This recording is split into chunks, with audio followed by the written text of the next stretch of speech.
There weren't many people around who owned the Game Gear, so even if you are a fan of the series, there is a chance you might have missed this.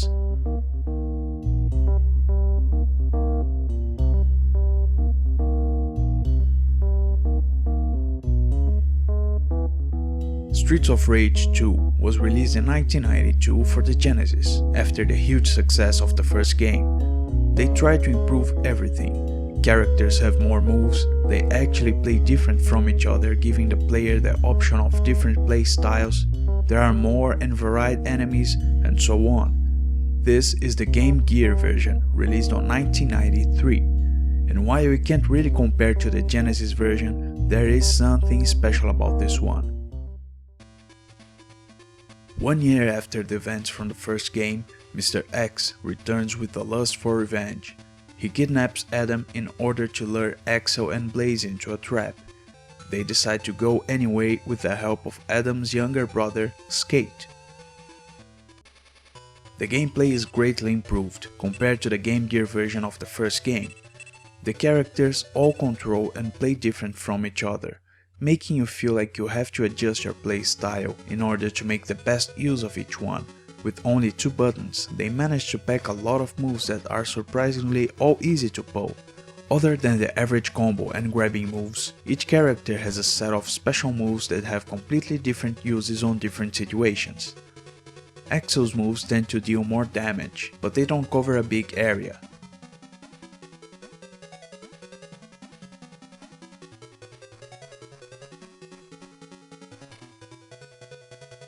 And if you miss that combo, you'll be open for any attacks until he finishes punching air. Blaze's moves are complicated. It feels like you have to predict them and use a second before you should, or chances are the enemies will break any of your attacks. I believe she was supposed to be the average character in this game, but I feel like she's the most difficult one to control. Skate's moves are incredibly fast and cover a huge area, but they don't deal much damage. He's one of the best characters against moving enemies, like the fire-breathing and flying ones. All of them have special attacks that can be performed once per life, by holding the attack button. Unfortunately, they are not like the police backup from the first game, which you could press at any time to help you get out of trouble. For this one, you have to hold the attack button while standing until the character changes his or her stance and then release it, which means that not only you need to be standing without moving, but you need to be a safe distance from any enemies until you can charge the special. It can be quite hard to pull off sometimes, especially if you are on a hard boss or when you are surrounded.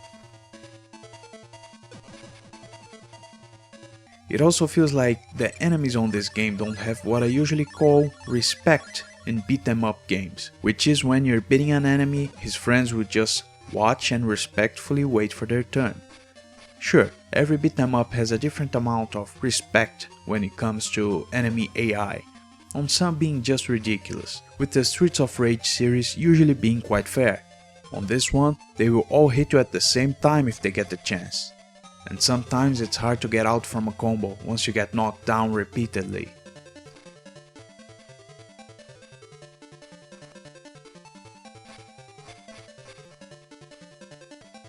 As with any Streets of Rage game, if you get someone to play this with you, it will only improve the experience. It's got some extra scenes and a new boss when compared to the Genesis version, and it can be finished in under an hour or so.